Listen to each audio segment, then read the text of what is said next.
You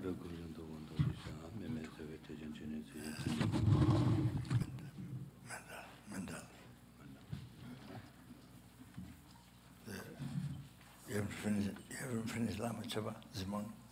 No. No. We carry on.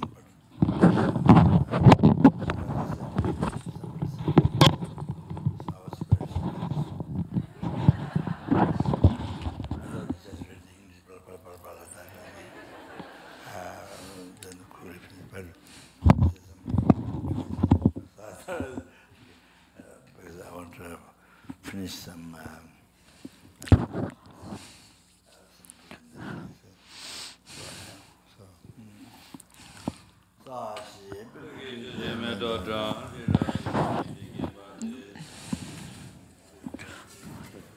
Donc Roger m'a dit que vous aviez terminé le Lama Chopa ce matin. J'étais surpris. Je me suis dit, vous faisiez juste du blablabla en anglais. Et donc on n'a pas terminé. Je me suis dit, vous pouvez finir, mais d'abord je veux enseigner quelque chose.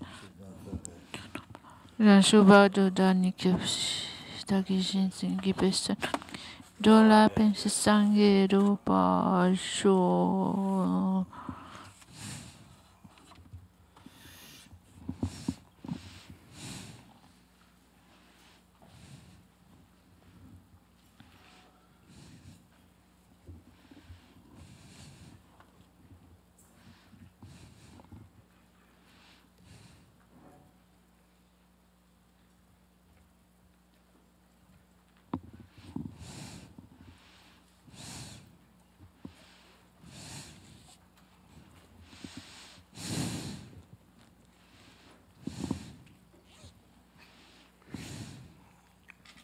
Sangye Chodansoke Shubododani Dagish Nikipesa Dola pensi sangue rupa.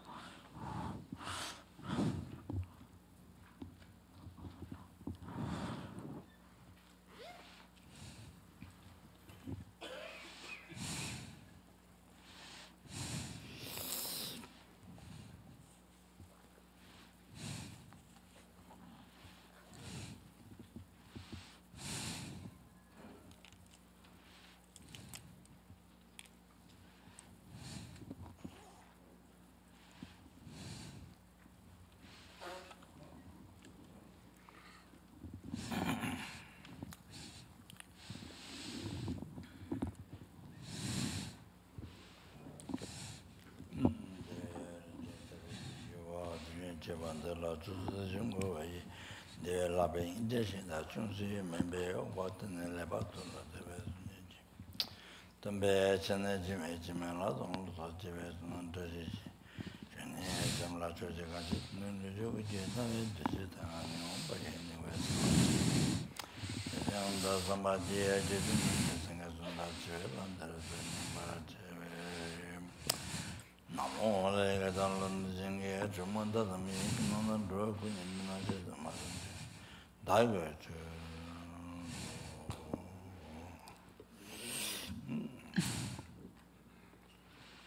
Yeah, this one's on finish Ce matin, je veux terminer de parler sur l'importance de prendre les préceptes. Et donc, cet enseignement vient de Geshe-la Rinpa, du Tibet, pas celui qui était à Dharamsala, mais celui qui est au Tibet, qui est décédé il y a très très longtemps, de nombreuses années. Et donc, cet enseignement est basé sur son enseignement. Donc, c'est quelqu'un qui a réalisé le Lamrim, qui a actualisé le Lamrim. Yeah.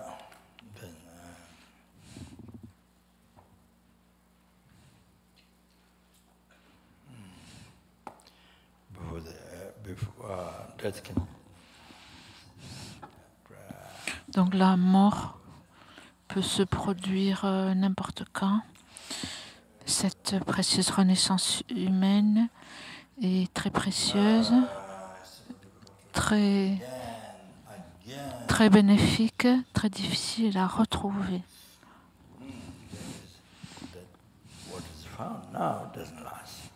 Et maintenant, nous l'avons trouvée, mais elle ne dure pas, et donc la mort peut survenir n'importe quand, à n'importe quel moment. Donc c'est ce qu'on a fait lorsqu'on a fait ce qu'on a pensé lorsqu'on a fait la méditation, marcher.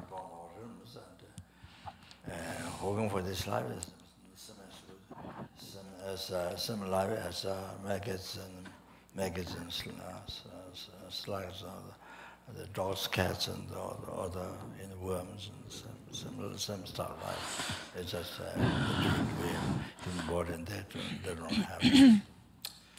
Et donc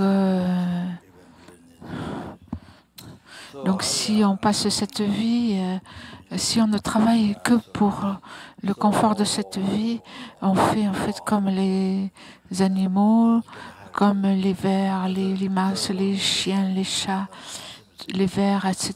C'est le même style de vie. La différence, c'est juste qu'on a un corps humain, mais sinon, c'est la même si on est millionnaire, milliardaire.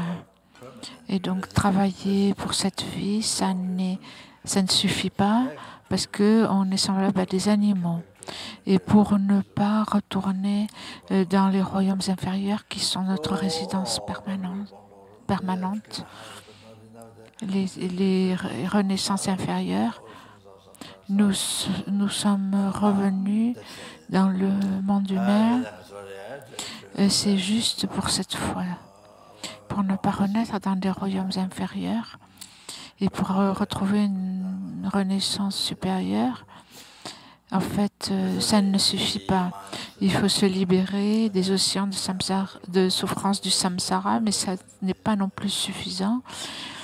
Pourquoi sommes-nous nés en tant qu'êtres humains? Cette fois-ci, nous avons rencontré le Dharma du Bouddha, les enseignements du Mahayana, Sutra et Tantra, la mi-vertu parfaitement qualifiée du Mahayana, le Bouddha de la compassion et de nombreux autres. C'est extraordinaire, formidable ce qui s'est passé. Il faut reconnaître cela et voir que le but, c'est de libérer des innombrables êtres des océans, des souffrances du samsara. Vous avez cette responsabilité, pas simplement de les amener à la cessation des obscurcissements et à l'accomplissement de toutes les réalisations. Pour cela, vous devez être un guide parfait, un exemple. Vous devez devenir le médecin parfait. Et donc il y a la connaissance pour guérir les maladies, d'être comme un professeur d'université parfait. Vous devez apprendre. Donc c'est pareil pour devenir éveillé. Pour cette raison, nous écoutons le Saint Dharma. Donc la motivation toujours doit couvrir tous les êtres, pas simplement ce monde, mais d'innombrables univers. Chaque fourmi, chaque être humain, tous les êtres des enfers, les esprits affamés.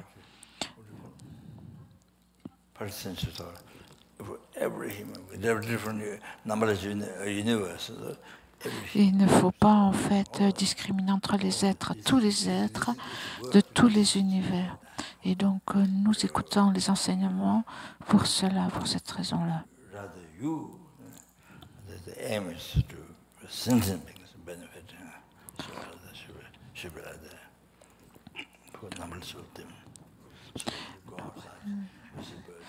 Donc ceux qui sont dans tous les univers, les humains, les suras, et donc vous écoutez chaque mot, et c'est pas juste pour vous, mais c'est pour tous que vous écoutez les enseignements. S'il vous plaît, souvenez-vous de ça. Même les oiseaux, quand vous sortez, les oiseaux qui sont à l'extérieur, vous écoutez les enseignements pour eux. Si vous voyez des gens, si vous voyez des souris dehors, dans les buissons, et donc vous écoutez, vous faites la retraite pour eux. C'est pour eux que vous faites cette retraite. Vous faites cette retraite pour les souris qui sont chez vous dans la maison. Il faut penser comme ça, c'est fantastique à ce moment-là. Sinon, c'est moi, je, depuis des renaissances sans commencement, c'est je, moi.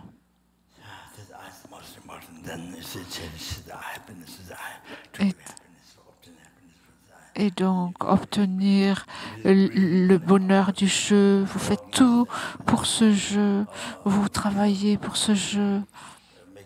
Vous respirez pour ce jeu. Chaque dollar que vous faites, c'est pour ce jeu.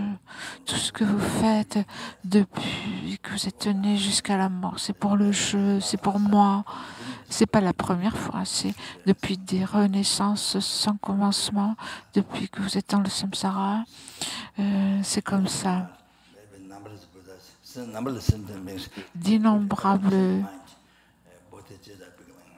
Tous les êtres, d'innombrables êtres qui ont changé leur état d'esprit, qui ont développé la bodhicitta, ont atteint l'éveil, d'innombrables Bouddhas. Et donc, de la même façon, Bouddha Shakyamuni, il était comme nous avant, c'était un être ordinaire, c'est parce qu'il a changé son état d'esprit qu'il a atteint l'éveil. Il est devenu Bouddha.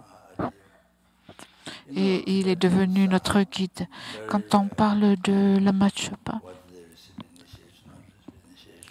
les Tibétains, c'est très commun de faire le Lama Chopa, que vous ayez reçu des initiations ou pas. Généralement, même si vous n'avez pas l'initiation, vous le faites avec foi, motivé par la foi. On fait le Lama Chopa.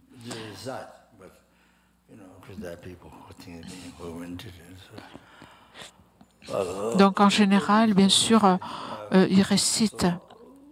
Bien sûr, il y a des gens qui réfléchissent aussi, qui méditent, mais en général, c'est à partir de la foi, en ayant la foi dans le cœur, que l'on fait cette pratique. Je ne pense pas qu'il y ait vraiment le danger pour les Tibétains, en tout cas, de produire de l'hérésie, de la colère ou l'hérésie à partir de ça. Je ne pense pas, à moins que quelqu'un ait vraiment un mauvais karma. Je ne sais pas pour les Occidentaux, mais c'est vrai qu'il y a certaines parties du Lama Chopa qui sont secrètes. C'est des sujets secrets. Et dans les livres tantriques, il est écrit qu'il ne faut pas révéler des secrets. C'est-à-dire qu'il ne faut pas...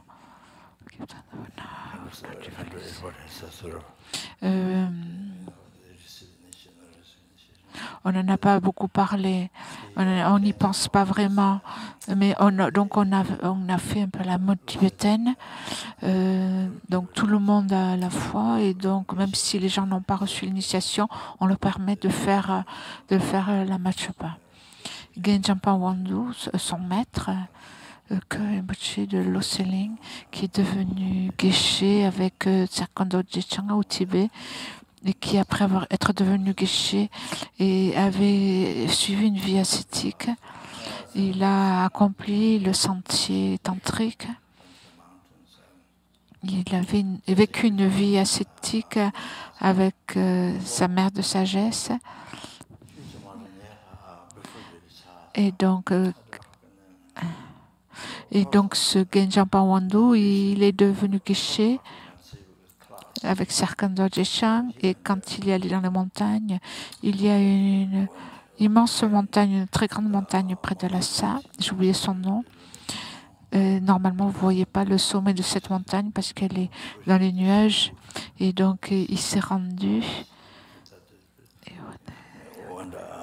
Il s'est rendu dans cet endroit avec le Tsugu, le Lamrim Changmo, et des coussins faits de bois et il est allé chercher une grotte pour faire une grande retraite. Et à ce moment-là, il y a une pierre qui lui a été jetée. Une pierre est tombée et il a suivi la pierre, c'est-à-dire il a suivi la pierre. Il a vu une grotte et dans cette grotte, il y avait un squelette qui était en position de méditation.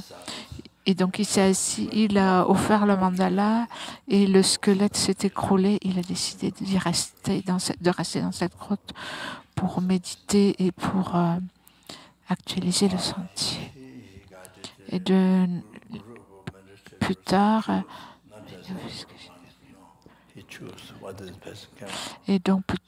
beaucoup de ses disciples sont venus pour faire retraite dans le même endroit. Ils ne vivaient pas ensemble, ils vivaient séparés. C'était un groupe de méditants et donc il sélectionnait les gens, il choisissait qui pouvaient rester, il n'acceptait pas tout le monde. Maintenant, ça fait longtemps qu'il est décédé à Dalhousie. Un jour, le lama, un lama, donc, l'ancien intendant, est décédé. Il a donné des commentaires sur Hiroka. Sa sainteté lui a demandé d'aller au Tibet pour donner des enseignements là. Il est décédé. On était en contact avec son intendant. Il y avait des vieux moines à Dalhousie. Ils voulaient qu'on s'occupe d'eux et qu'on les emploie, qu'on les invite à Tushita et qui peuvent être utiles à Tushita. Donc on prendrait soin des moines qui sont en retraite.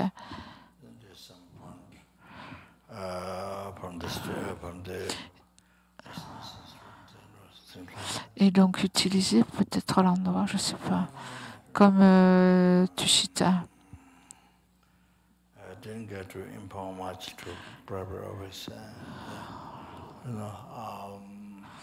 Donc je ne sais pas ce qui s'est passé. Je n'ai pas eu vraiment reçu d'informations du bureau privé de sa sainteté. Je ne me suis pas rendue à cet endroit. C'est très utile pour les Occidentaux. Ça aurait été bien comme endroit pour les Occidentaux pour se faire retraite, mais aussi pour d'aider les moines. Et ça, c'était il y a de nombreuses années.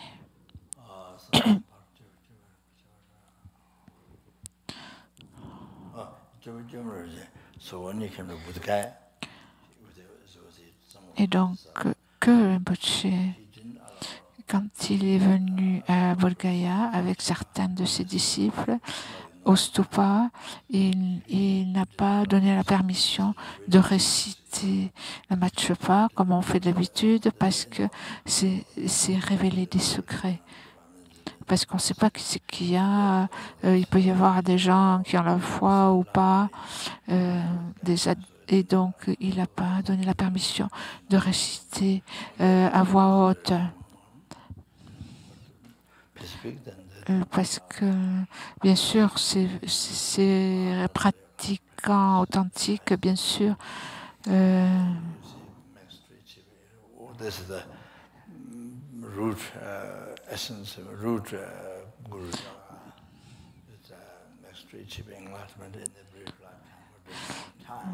donc ce qui est spécifique au Manutara Tantra, la tantrique pratique la plus élevée, il n'a pas donné la permission. Ça, c'est là l'essence du Guru Yoga. qui permet d'atteindre l'éveil dans une courte vie de ces temps dégénérés, comme Gawain Sapa et d'autres ont atteint l'éveil dans une courte vie des temps dégénérés. C'est la clé.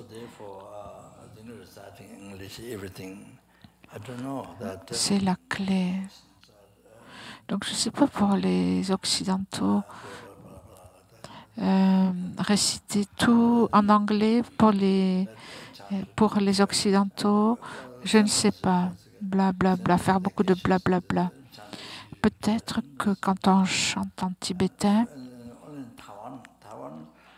avec les guichets, normalement, dans les temps, on chante en tibétain.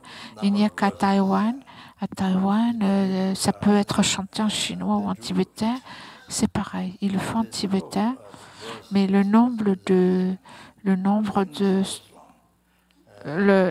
le même nombre de syllabes en chinois, tandis que en anglais, c'est toujours plus long que le tibétain.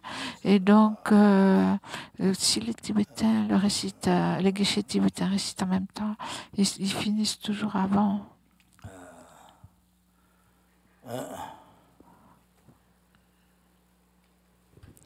Tandis que à Taïwan, en chinois, ça termine en même temps parce que c'est le même nombre de syllabes. Donc, les qualités du maître, cette section, on peut les réciter en anglais. Et aussi la section sur le lamrim. Pour comprendre le sens, maybe Chinese who don't practice Tantra, they have Tantra. So all the people from which country? Sinon, à part ça, il y a des choses assez secrètes. Probablement, pour les Occidentaux, ça rentre bien dans la culture. C'est pas vraiment choquant, mais pour les Chinois qui ne pratiquent pas le tantra, ça dépend des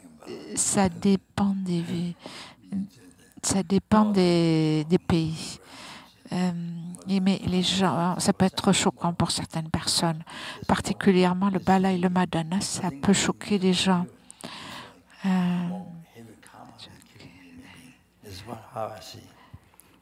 C'est très choquant pour eux, par exemple, d'utiliser de la viande. Je pense que pour les Chinois, d'après moi, la façon dont je le vois, c'est comme pour eux,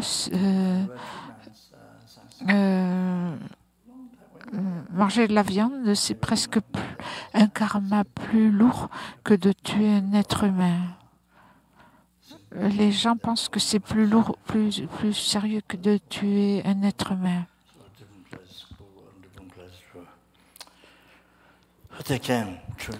Il y avait 2 moniales de Singapour il y a très longtemps.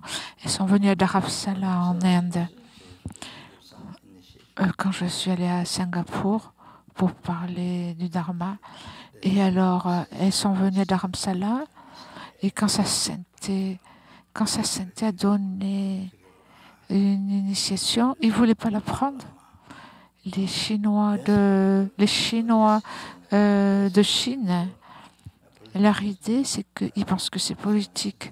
Ils regardent sa sainteté comme un lama politique.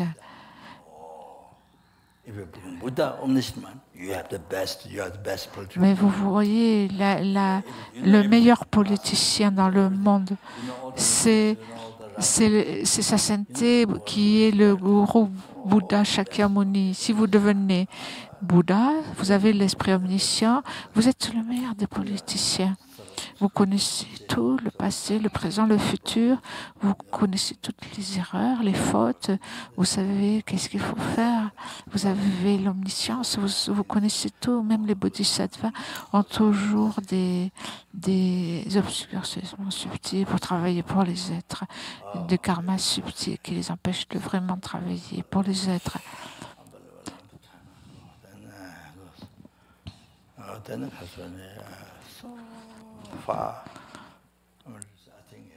Et donc, les bodhisattvas ont des blocages subtils.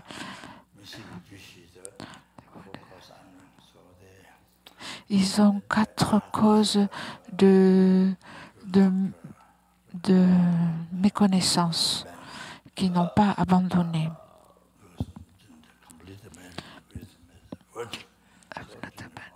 Donc, c'est-à-dire les quatre causes que les aras n'ont pas abandonnées, qui provoquent en fait un manque de connaissance. C'est parce qu'ils n'ont pas complètement parachevé les mérites de sagesse et les mérites de vertu, et donc ils n'ont pas accompli le Rupakaya et le Dharmakaya. Ça n'est pas accompli. Ils n'ont pas abandonné les 4 causes de méconnaissance. Les 4 causes de méconnaissance. Et donc, ils ont encore des blocages,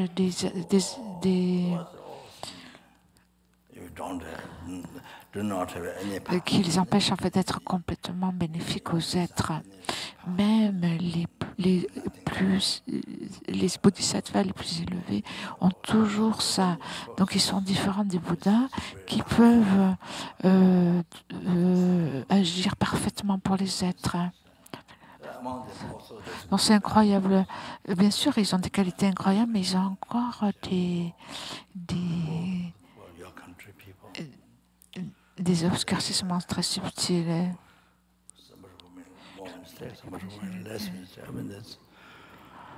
Sinon, bien sûr, si vous n'avez aucune connaissance, aucune sagesse, si vous n'avez généré aucun sentier, et donc vous, bien sûr, vous faites des erreurs même très grossières.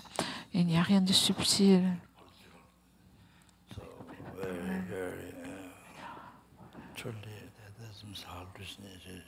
Bien sûr, parmi les êtres ordinaires, personne n'est parfait. Donc, parmi les politiciens ou les êtres ordinaires, il y a du bon, il y a du mauvais.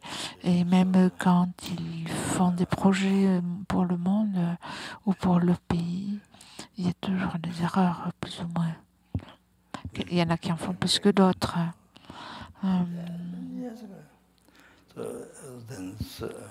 Et donc, ces moniales chinoises voyaient ça, prendre une initiation, ils voyaient ça comme si c'était politique, vraiment très, très, très, une grande hallucination, une grande erreur en fait.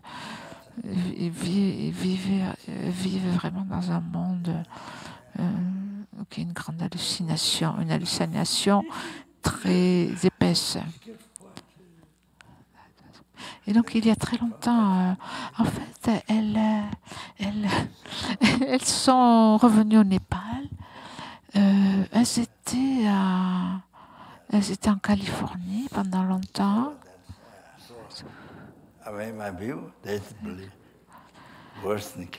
La moniale qui était là est restée tranquille, mais après ça, je ne les ai jamais revues. Il y a très longtemps, je ne les ai jamais vues. Je ne sais pas si elles sont toujours vivantes. À mon avis, elles pensent que manger de la viande, c'est vraiment terrible, c'est pire que tuer un être humain. L'alcool, je pense que elles n'ont peut-être pas un grand problème, mais les centres doivent savoir. Il faut savoir qu'en dépendant des gens, en dépendant de leur provenance, il faut faire attention en fait. C'est pas bien pour les débutants. Quand on passe le tsog, les substances du tsog, on les donne à tout le monde. Ça va. C'est pas vraiment mauvais pour des débutants, mais ça dépend d'où viennent les gens. Ça peut être des moines aussi, par exemple, des moines des Chinois du Mahayana.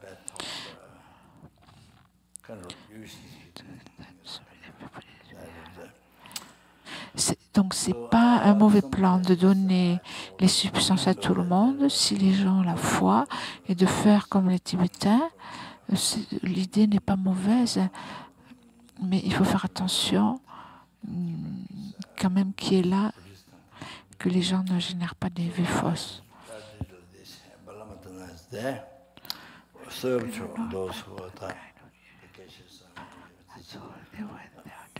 Donc j'ai dit à certains endroits, j'ai donné ce conseil particulièrement s'il y a des Theravada, ou alors pas des Theravada, mais des Chinois aussi, des Chinois qui ne sont pas familiarisés avec la pratique du bouddhisme tibétain, le bala et le mandana, les substances du tsog, on les donne aux geishés, à ceux qui pratiquent le tantra. Et on ne le distribue pas à tout le monde. Et quand le tsog est terminé, les gens qui ont reçu une initiation du tantra, ou les gens qui ont la foi, et donc les gens peuvent prendre un petit peu comme une bénédiction. La chose principale, c'est de faire la méditation tantrique. Vous êtes la déité, le liquide, c'est du nectar, c'est la sagesse transcendante de la béatitude et de la vacuité non duelle. C'est incroyable, incroyable. Cette pratique est extraordinaire. Elle permet de transformer du poison en nectar, du caca en nectar, du poison en remède, en médicament. Et donc les gens peuvent prendre comme une bénédiction, prendre ces substances. Et donc pour recevoir, c'est une bénédiction afin de pouvoir recevoir la réalisation de la claire lumière et du corps illusoire du tantra. Une réalisation est la claire lumière et l'autre c'est le corps illusoire. Les causes du dharmakaya et du rupakaya. Il faut comprendre ça. C'est une pratique incroyable. La Copane, il y a longtemps, il y avait un moine du monastère de Namgyal. Il était là pendant quelques années. Et à ce moment-là, il utilisait du fromage. Je ne sais pas, j'ai vu une citation dans le Tantra Racine de Vajrayogini. Il faut avoir du bala et du mandana. Donc, ce que ça veut dire, c'est que vous ne pouvez pas utiliser.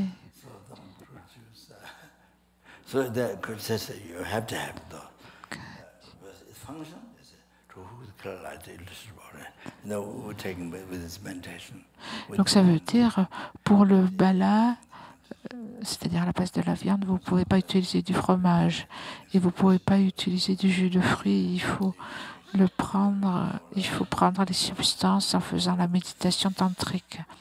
Et ça permet d'atteindre des réalisations, l'unification de l'apprentissage, le dharmakaya, le rupakaya. C'est le sens ultime est extrêmement profond.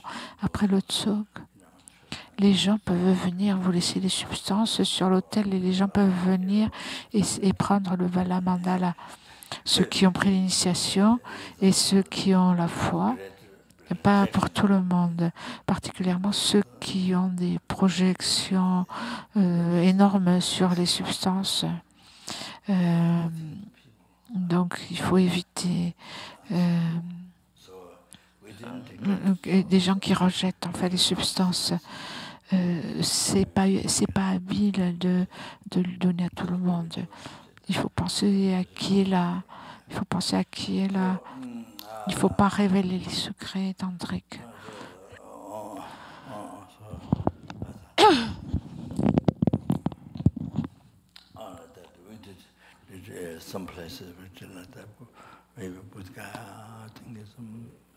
Il y a des endroits où on fait ça. À Bodh Gaya, par exemple.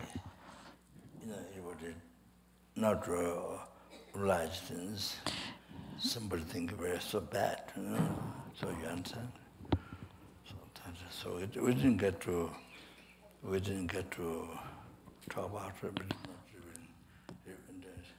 the 71 from the Tangtri vow. 71 with not triple secrecy. Donc, parmi les vœux tantriques, c'est le vœu de ne pas révéler des secrets.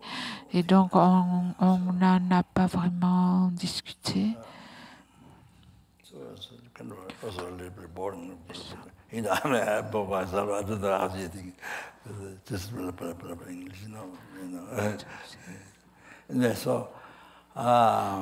Donc, on n'en a pas vraiment parlé. Mais c'est aussi un peu ennuyeux. Bon, si vous faites en anglais, c'est juste du blablabla. C'est difficile de chanter en anglais. Ou alors, il faudrait faire des mélodies différentes. Ça veut dire qu'on n'adopte pas les mélodies des êtres saints. Et alors, vous pourriez faire, vous utilisez vos propres mélodies comme si vous chantiez des chansons. Vous savez comment elles font les chanteuses d'opéra. Normalement, c'est des grandes femmes qui sont plantureuses, bien en chair. Vous pouvez faire le matchapa en chantant comme à l'opéra. Vous faites la matchpa opéra. Quelqu'un se lève et chante. C'est extrêmement ennuyeux. Donc je veux juste dire cela parce qu'il y a beaucoup de vieilles étudiants ici qui sont ici, qui comprennent. Et vous comprendrez que, en dépendant du public, donc il faut faire en fonction du public. Et donc ça, c'est le 7e vœu qui consiste à ne pas révéler de secret. Donc les personnes qui n'ont pas reçu l'initiation du vase, donc révéler le secret de l'étape de génération, non, de l'étape d'accomplissement. Ceux qui n'ont pas reçu l'initiation secrète, et donc révéler la claire lumière, et à ceux qui n'ont pas reçu l'initiation de la sagesse, donc révéler les secrets du corps illusoire, le messager, le corps, le sentier du corps illusoire. Donc ceux qui n'ont pas reçu l'initiation du mot, révéler l'unification de l'apprentissage. Et donc il faut penser à cela. Donc ça c'est la description de cette transgression en fait du 7e vœu tantrique. Donc je veux terminer quelque chose.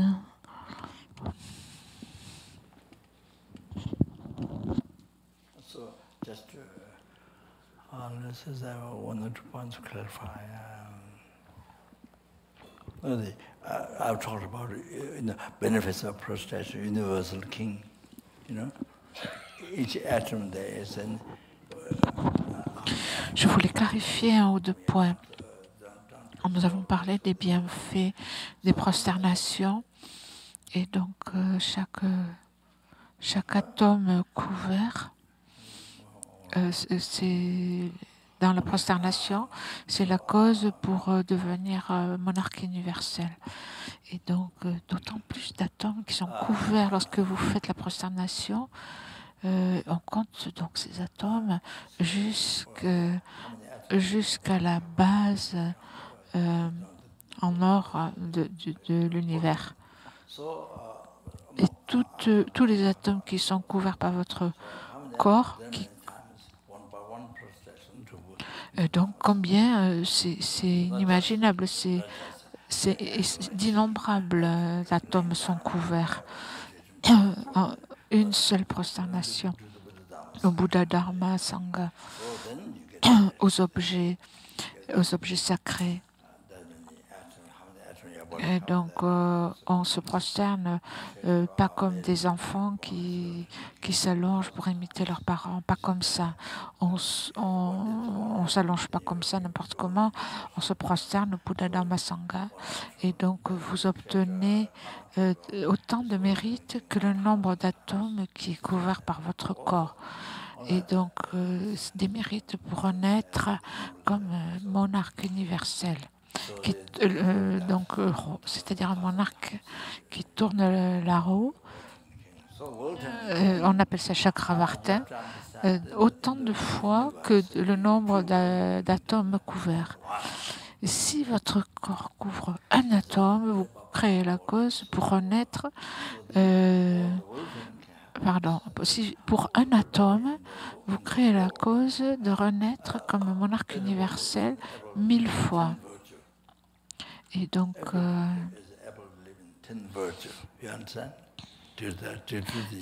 il faut réaliser qu'un monarque universel, il n'y en a qu'un dans chaque univers.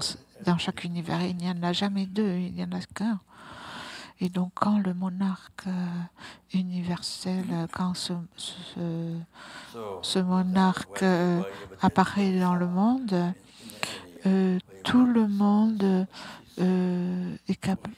a la possibilité de vivre dans les dix vertus. Vous comprenez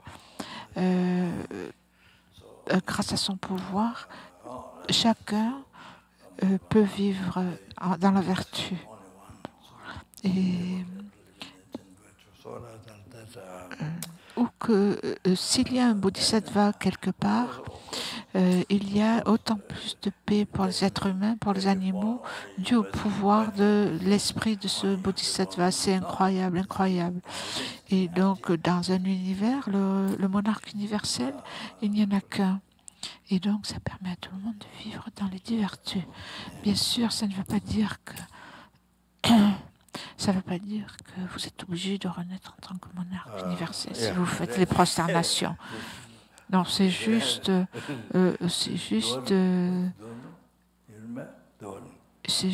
une idée en fait. C'est juste pour donner une idée. Le Bouddha dit ça en fait, pour donner une idée. Je pense que c'est dans l'enseignement, je l'ai lu il y a quelques jours. Doaling. Donc Rinpoche cherche le nom de l'enseignement où il a lu cela. Dans un sutra, j'ai oublié. Peut-être le sutra du roi de la concentration. Ça ne veut pas dire que vous faites des prosternations pour renaître, juste pour renaître comme monarque. Comme un monarque individuel, universel. Ça ne veut pas dire ça. Mais ce que ça veut dire, ça donne une idée de la quantité de mérite. Parce qu'en fait, pour renaître ainsi juste une fois, il faut des mérites infinis. C'est incroyable, incroyable pour renaître juste une fois en tant que monarque universel, le nombre de mérites. Et donc, le Bouddha explique cela pour donner une idée. Bien sûr, à la fin, vous dédiez ces mérites pour atteindre l'éveil, pour le bien de tous les êtres. Au final, c'est ça. Vous dédiez pour tous les êtres, pour les libérer des océans de souffrance samsarique, pour les amener à l'éveil. Et pour ça, vous avez besoin d'atteindre l'éveil. Donc, c'est la méthode. Ultimement, c'est pour les êtres. La dédicace, c'est comme cela. Comment vous appelez? C'est comme quand vous guidez un cheval, vous tirez les rênes et vous dirigez le cheval en fonction de cela. Et dans la dédicace, c'est comme ça. C'est comme si vous tirez les rênes pour diriger en fait où vont ces mérites. So then you see, so the marriage Buddha's giving idea how incredible, unbelievable marriage. So I want to say, not there's benefits I want to explain, but anyway, so prostration I mean, there are so many practitioners, Lamrim practitioners, or many. Et donc, ces mérites, bien sûr, sont dédiés pour l'éveil. Et donc, je vais expliquer les bienfaits. La prosternation, il y a tellement de pratiquants, les pratiquants du Lamrim, qui font 100 000 prosternations, pardon, qui font 100 prosternations tous les matins, au moins 100. Et c'est excellent, c'est vraiment excellent. Aussi, par la même occasion, donc ça purifie de nombreux karmas négatifs et donc ça aide aussi physiquement et mentalement. Ça vous permet aussi de prendre soin de votre santé physique et mentale.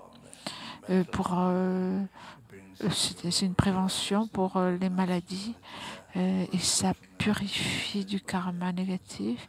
Ça vous aide à rester en bonne santé physiquement et mentalement. Et ça vous apporte aussi des réalisations de la dévotion au maître, le renoncement à la bodhisattva, la vue juste et des réalisations tantriques. Donc, il y a des gens qui passent des heures tous les jours à faire du footing, à courir, qui font tellement de choses, des exercices,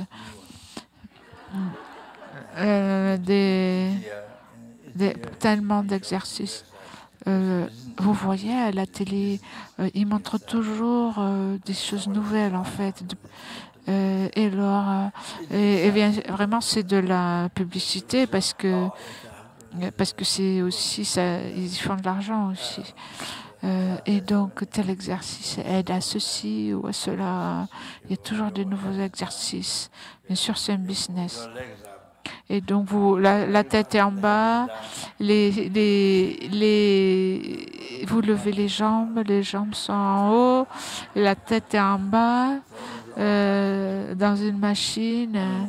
Il y a toutes sortes de plans comme ça. Je ne dis pas qu'ils n'ont pas le bon cœur et qu'ils n'essaient pas d'être bénéfiques aux autres. Je ne dis pas ça. Bien sûr, il y en a qui pensent aussi à être bénéfiques aux autres. Mais c'est aussi un gros business. Et donc tout ça, c'est inclus dans les prosternations. C'est bien fait, c'est inclus dans les prosternations. Quand vous faites les prosternations, tous ces bienfaits sont inclus.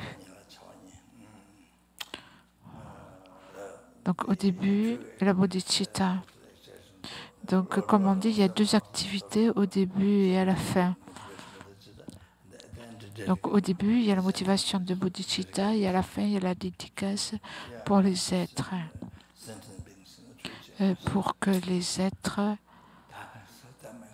atteignent l'éveil. Et donc, c'est quelque chose d'extrêmement bénéfique et c'est très bon aussi c'est très salutaire. That's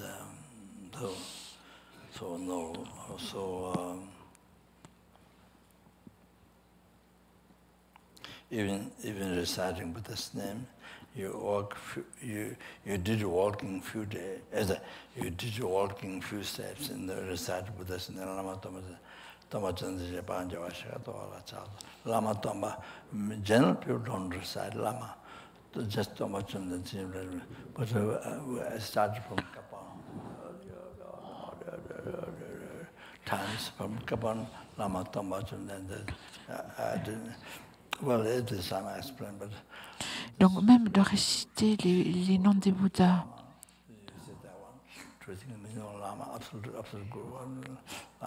Si vous faites quelques pas en récitant Lama Tompa Chande Dede Shinche Bhajan Champayan, les louanges au Bouddha, en fait, je me prosterne. En général, les gens ne récitent pas Lama on dit on se prosterne au Bouddha, et c'est cette tradition d'ajouter lama au début. Devant le fondateur, je me prosterne devant le lama fondateur. Et donc c'est quelque chose qu'on a ajouté il y a longtemps à Kopan, parce que ça enrichit la prière. Quand on dit lama, ça veut dire le gourou absolu. Et donc Tompa Chondende, le maître, le Bhagawan. Et donc ici c'est pour montrer l'essence. Et donc on dit lama. Juste réciter le nom, ça donne tellement de joie et de bonheur dans l'esprit, de réciter ça, de faire quelques pas. Ça purifie les karmas négatifs. Maintenant, je ne me rappelle plus si c'est 100 périodes cosmiques, 1000 périodes cosmiques. Et donc, pendant tout ce temps, vous ne renaissez pas dans les royaumes inférieurs. Juste en disant ça. Je ne parle pas de tourner autour d'un temple ou un stupa, mais juste de réciter le nom du Bouddha et de faire quelques pas. Et ça permet de purifier des cent éons aux 1000 éons et d'accumuler de grands mérites. J'ai déjà mentionné que quand on a expliqué la réjouissance, que le karma était le karma peut être développé en particulier.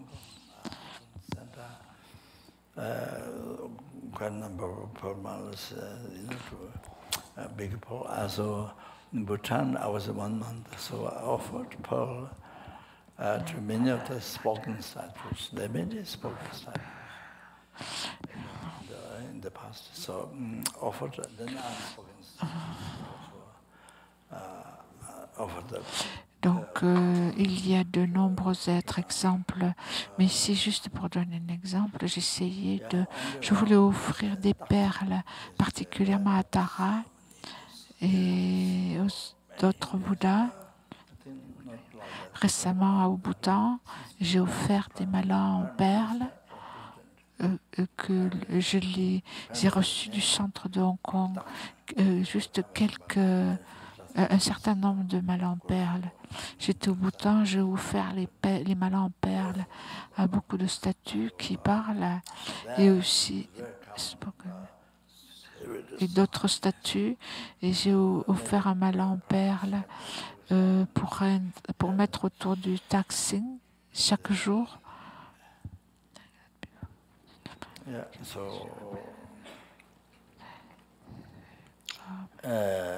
Donc il y a un endroit où Padmasambhava s'est manifesté dans une forme courroucée et donc le Premier ministre s'y est rendu. Et depuis ce temps-là, il y a de nombreux Indiens qui viennent.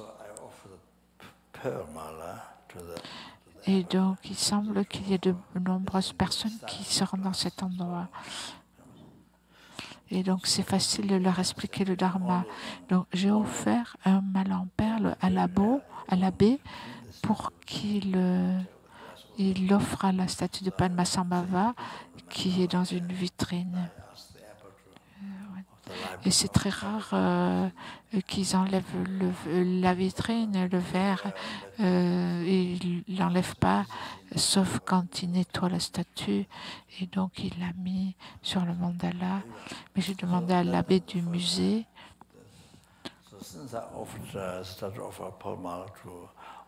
J'ai demandé à l'abbé de dire. J'ai demandé à quelqu'un du musée, donc qui connaît l'abbé, de lui dire de le mettre sur la statue. Depuis que j'offre des malas en perles aux statues, j'ai reçu de plus en plus de perles. I'm just using my. Et donc, en offrant des malles en perles, en fait, je reçois de plus en plus de perles que j'offre aux statues. Et donc, j'utilise ça comme un exemple. Ça montre que le karma peut être se multiplie, en fait. So many other things like that. I don't tell. So many comments as well. So you see. Donc So people are afraid of worldly economy, and le karma se multiplie. Ça veut dire que j'offre et j'en reçois encore de plus en plus. Je suis capable d'en offrir de plus en plus. Il y a beaucoup de choses comme ça. Il y a des gens qui ils ont peur de la crise économique et ils ont peur de la rareté de l'eau. Et donc, ils ne donnent rien, ils le gardent pour eux. Et qu'est-ce qui se passe? Vous mourrez, vous engrangez. Et quand vous mourrez, ça reste là. Et ça devient une cause pour les disputes dans la famille, pour savoir qui c'est qui va obtenir vos biens. Vous voyez? Et quand vous êtes pris par l'attachement et la colère, vous créez tellement de karma négatif, tellement de difficultés. C'est comme ça. Oh, il n'y a pas assez à manger. Et donc, on se fait tellement de soucis. On n'aura pas d'eau, on n'aura pas de nourriture. Et donc, on a peur de la pénurie. Et donc, à cause de l'avarice, on garde tout, on ne donne rien. Et donc, le résultat, c'est qu'on souffrira de guerre dans le futur. On manquera d'eau. Vous créez la cause de la pauvreté. C'est pourquoi faire des offrandes, c'est tellement important, même de l'eau. Particulièrement les bouddhistes, même les non-bouddhistes, mais offrir aux êtres. Et donc avec beaucoup d'avarice, garder les choses. Et donc, vous créez la cause de pauvreté, vous créez la cause pour devenir encore plus pauvre, vous créez la cause pour avoir beaucoup de problèmes, pour trouver des moyens de subsistance. C'est ça que vous créez comme cause. La cause de la pauvreté, des problèmes économiques. Donc les enseignements du Bouddha, donc autant que possible, il faut faire la charité aux êtres, il faut aider les êtres, il faut faire des offrandes Bouddha, Dharma, Sangha.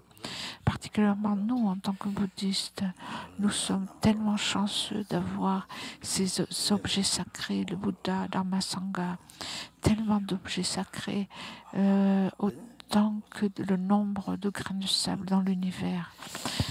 Et donc, vous accumulez des mérites, des cieux de mérite.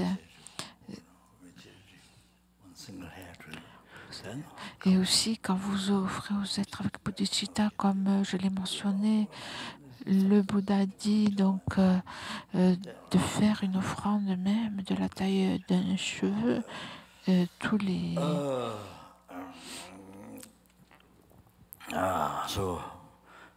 tous les avantages, les mérites,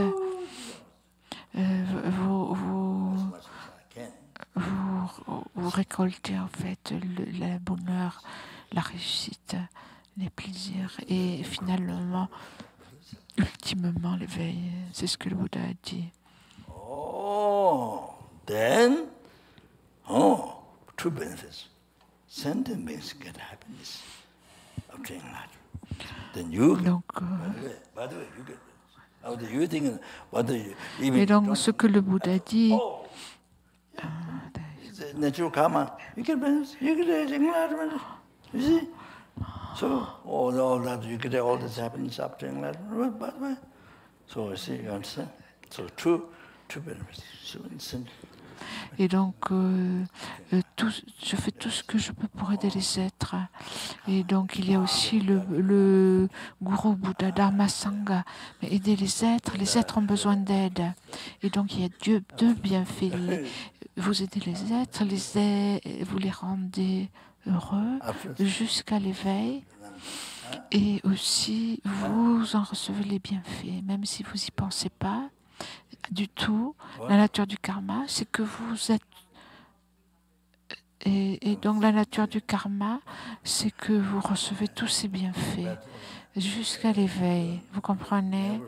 Donc, il y a deux bienfaits pour les êtres, le bonheur des êtres jusqu'à l'éveil et le vôtre, en fait. Le karma se multiplie. Il faut se souvenir de ça. À Aptos, combien de bols d'eau à Aptos? Donc, presque 300. Rinpoche dit oui, mais Aptos, donc, mais les voisins ne comprennent pas une fois. Quand j'étais là, il y a un voisin qui est venu. Et c'est un maçon ou quelque chose comme ça. Et donc, on a parlé de la construction du Bouddha Maitreya Bodh Gaya. En bas, on a parlé. On ne l'a pas fait visiter la maison pour lui montrer les pièces avec toutes les offrandes, les reliques du Bouddha, les offrandes d'eau. Ils étaient très gentils, ils étaient contents, mais si on leur avait montré les pièces où on fait toutes les offrandes, ils n'auraient pas compris, et donc c'était pas la peine, ça valait pas la peine. Le but ultime, c'est l'éveil. Donc, le but, c'est l'éveil. Et bien sûr, par la même occasion, on aide les êtres. Et c'est aussi le remède au manque.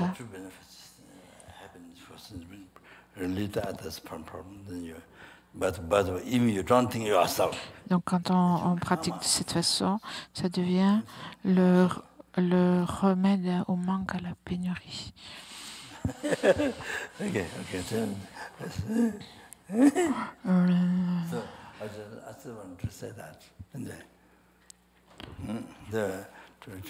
Le remède à la pénurie, ça devient le remède à ce dont le monde a peur. Donc il y a deux bienfaits, le bonheur pour les êtres, les soulager de la souffrance, et même si vous n'y pensez pas, c'est la nature du karma. Et donc, ce que je veux dire, c'est qu'il faut que vous compreniez ça, l'importance, vraiment, c'est très important, sinon on est très avare, trop avare, on se fait toujours des soucis. Ce jeu qui va souffrir, ce jeu qui n'existe pas du tout, vous créez vraiment la cause de la pauvreté, de la pénurie, du manque, de la pénurie d'eau, tout. Vous avez complètement tort. Complètement tort.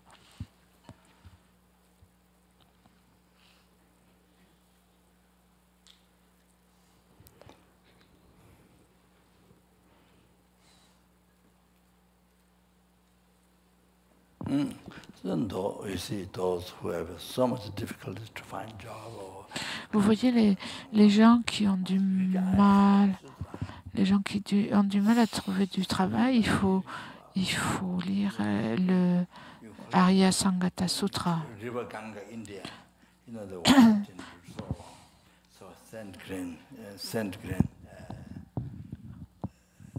Diamond sand grain, as a Buddha's diamond sand grain. 12 times river Ganga, the sand grain, 12 times river Ganga, Donc, ne serait-ce qu'en entendant le sutra, vous ramassez tous les mérites, autant de mérites que les grains de sable qui se trouvent dans la rivière du Gange, qui est tellement large, tellement longue. Donc 12 rivières Gange, les grains de sable de 12 rivières Gange. Vous créez autant de mérites en écoutant le sutra. Même pas en écoutant quelques mots, en écoutant 5 mots, vous purifiez les 5 karmas extrêmement négatifs, d'avoir tué votre mère, père, Enara, avoir fait couler le sang de Bouddha et causer des schismes dans la Sangha. Vous purifiez tout ça en récitant 5 mots. Si vous avez des problèmes, récitez ça. Le sutra Arya Sangata Sutra a des bienfaits incroyables, des grands bienfaits du côté de l'objet. C'est le pouvoir de l'objet du sutra lui-même.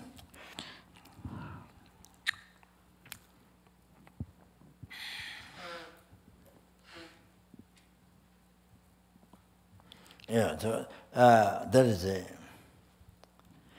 in the Pure Land. Dans la terre pure. You create virtue for eons. Vous créez des vertus pendant des périodes cosmiques. Rather that here impure world, like this world.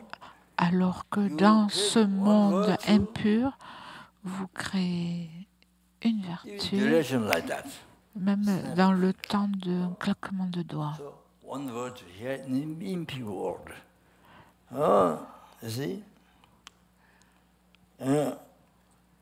Greater merit. So much greater merit you collect. Then virtue in Pure Land you collect for eons.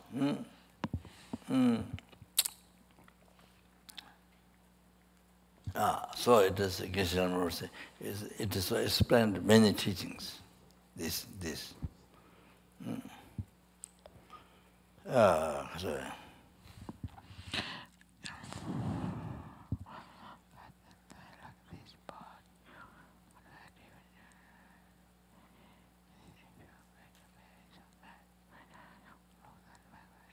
So. Donc il est dit que dans ce monde impur, en fait, on crée plus de vertus dans le temps d'un claquement de doigts. Une vertu ici, dans ce monde impur, crée beaucoup plus de mérites. Des mérites sont beaucoup plus grands que lorsqu'on crée des vertus dans une terre pure pendant des éons. Donc Geshe Rinpa a dit cela, et donc Geshe Rinpa dit que c'est expliqué dans de nombreux enseignements. Et donc dans ce monde impur, dans le temps que ça prend de claquer les doigts, on crée plus de mérite que pendant un néon dans des terres pures. Et donc, dans un monde impur, prendre les 8 préceptes du Mahayana, l'ordination de purification et de renouveler, en fait, renouvellement, en fait, ce qu'on appelle les 8 préceptes du Mahayana. Si on protège ces préceptes, même pendant le temps que cela prend, le temps d'un claquement de doigts, au moins même pendant la duration d'un claquement de doigts, vous amassez des mérites incroyables, illimités. Et donc, si si ces mérites étaient matérialisés, si ces bienfaits étaient matérialisés, les bienfaits d'avoir gardé les 8 préceptes du Mahayana pendant un claquement de doigts, et donc ces mérites ne pourraient pas rentrer dans les 3000 univers. C'est-à-dire que s'ils étaient matérialisés, ce grand univers, ces 3000 univers, ne pourraient pas les contenir.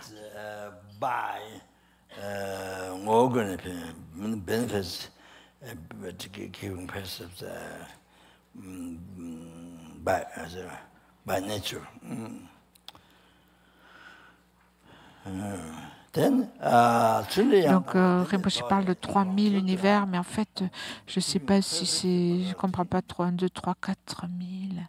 Il y a. Alors, je ne sais pas si c'est au carré ou 1000. Multiplié par 1000 2 fois, multiplié par 1000 3 fois. Je ne sais pas trop. Mais bon, un très grand nombre. Et donc, ces vertus, donc tout ce nombre d'univers ne serait pas assez grand pour contenir ces vertus, les bienfaits de garder les préceptes.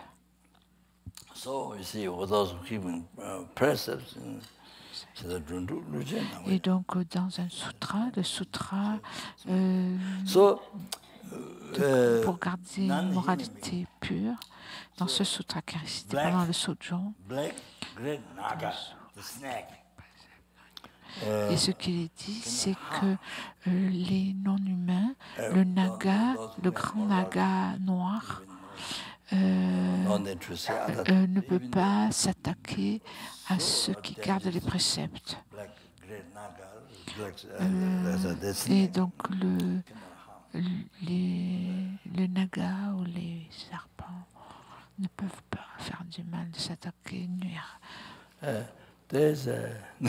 Et donc, bien sûr, les autres non plus.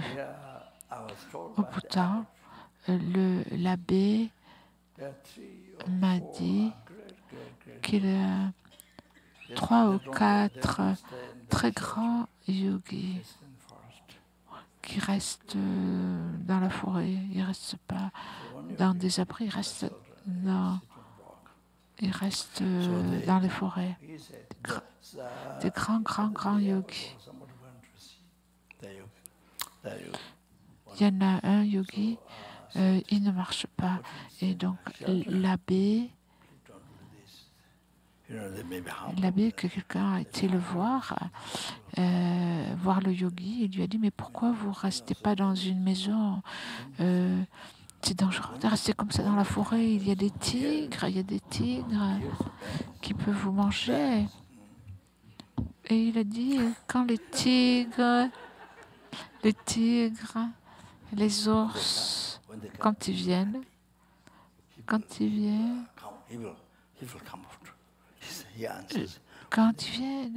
je suis content. Je me sens bien, je suis confortable. Et donc, s'ils ne sont pas là, je ne me sens pas bien. Ça veut dire qu'il n'a aucune peur. Il a une réalisation, il n'a aucune peur. C'est une très grande réalisation. Il a dépassé la peur. Personne ne peut lui faire du mal. Et non plus les serpents, les nagas, etc. Il n'a aucune peur d'aucun animal. Ça veut dire que c'est parce que son esprit est très dompté, pacifié avec la bodhicitta. C'est comme Saint François d'Assise. Il y avait un loup dans la forêt qui faisait du mal aux gens. Et Saint François a dit, je vais aller à la forêt pour lui parler. Et les gens avaient peur. Il lui a dit, si vous allez à la forêt, le loup va vous attaquer. Et bon, il s'est rendu dans la forêt. Et donc, quand il a vu le loup était comme un chien devant son maître, comme et avec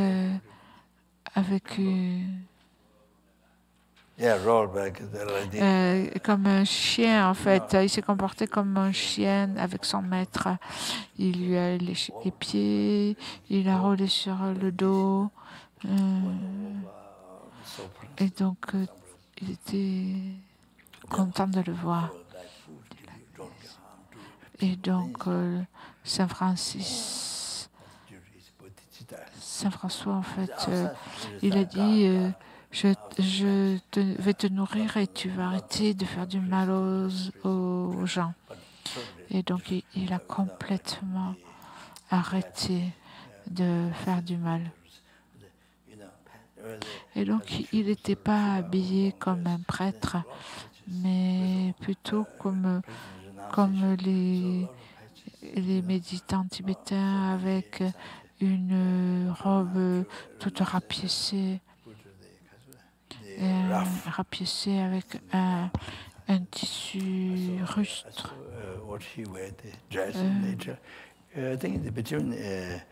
Un tissu épais.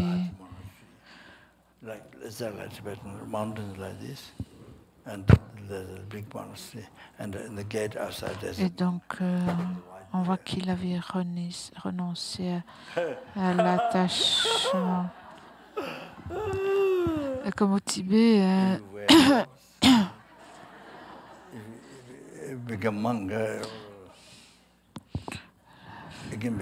donc un vêtement très riche.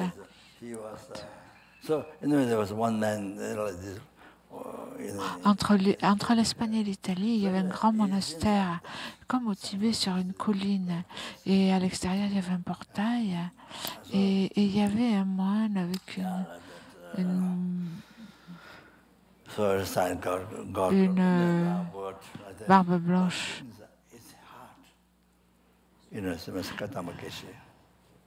Avec une barbe, vous pouvez être un moine qui vit longtemps. Donc il y avait quelqu'un comme ça au portail. À l'intérieur, il y avait le vêtement noir de Saint François. Je l'ai vu. Donc son aspect extérieur était comme ça. À l'intérieur, son esprit, son cœur était pareil que celui de Shikadamba. C'était un bodhisattva. Et parce qu'il était bodhisattva, il était capable d'arrêter l'eau à Assise, en Italie, pas loin de l'Institut Amatsankapa. C'est à 1 heure de l'Institut Amatsankapa. Il y avait beaucoup de disciples de Saint François qui étaient gênés par le bruit de l'eau parce que ça les empêchait de méditer.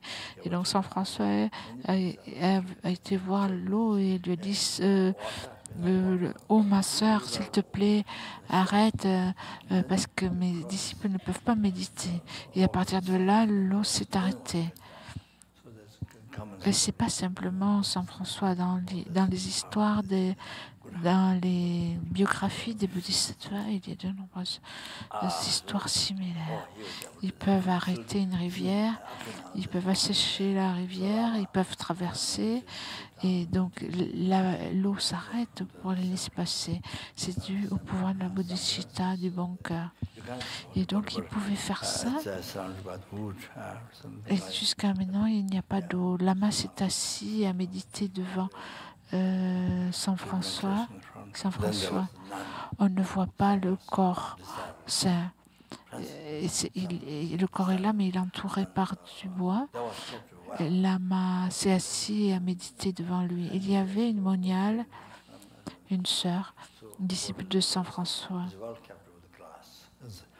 Il y avait son corps aussi, qui était bien gardé. C'était peut-être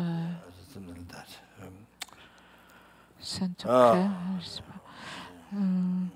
Et donc, son corps était très bien gardé. Peut-être, ça faisait 300 ans. Et elle avait 300 disciples, qui témoignaient, des sœurs, quelque chose comme ça.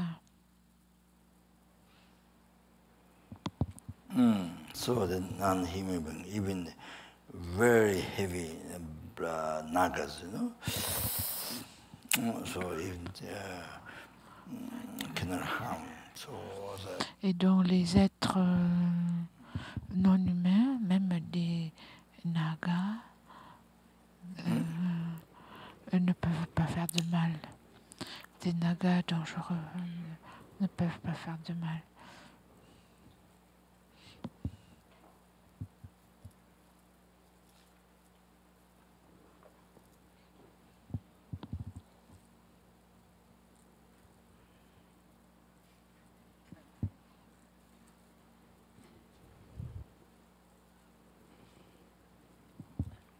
So,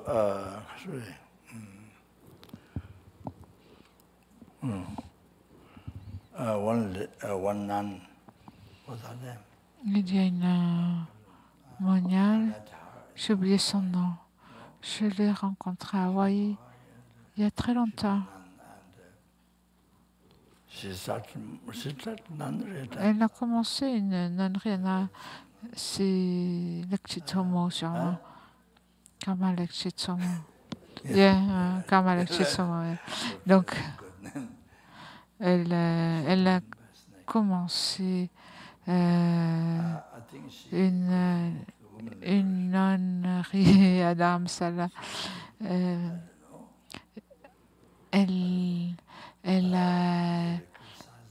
a été piquée par un serpent. Et donc, elle était impliquée dans la libération des femmes. Peut-être elle a critiqué ses maîtres, je ne sais pas. Sa sainteté ou d'autres lamas, des gourous. Elle était impliquée dans la libération des femmes, des moniales. Je pense qu'il faut protéger votre esprit, il faut faire attention à votre esprit, ne pas créer d'hérésie, de colère, de casser les samayas. Et donc il y a des choses comme ça qui peuvent se passer. Des nagas ou un serpent, quelque chose l'a piqué, l'a mordu. Je pense qu'elle n'est jamais revenue. Normalement, c'est expliqué dans les enseignements. Donc,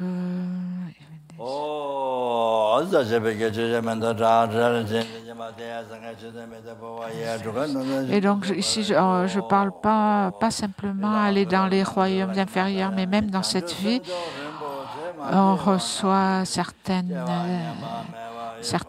problèmes ou souffrances.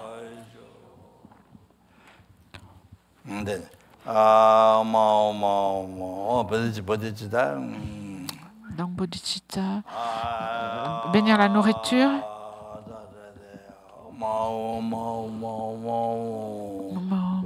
Sangye lama che, lama gedunte kungi jepo lama te lama shepa bu.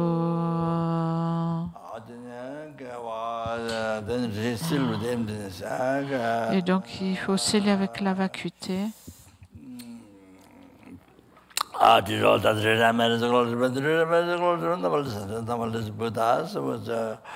Totally indifferent society. I was a totally indifferent society. And it was a falling light. The Christian with the Zen enlightenment was empty from society. All the sentient beings were empty from society. Donc, dû au mérite des 3 temps, accumulés par moi-même, tous les êtres innombrables, les Bouddhas innombrables qui sont complètement vides de leur propre côté, puis sais-je moi qui suis complètement vide de mon propre côté, atteindre l'éveil qui est complètement vide, conduire tous les êtres qui sont vides vers cet éveil qui est aussi vide de son propre côté par moi-même tous.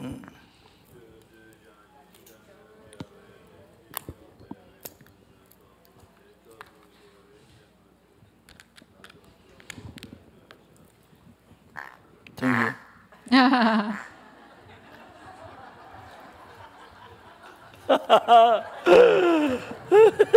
you.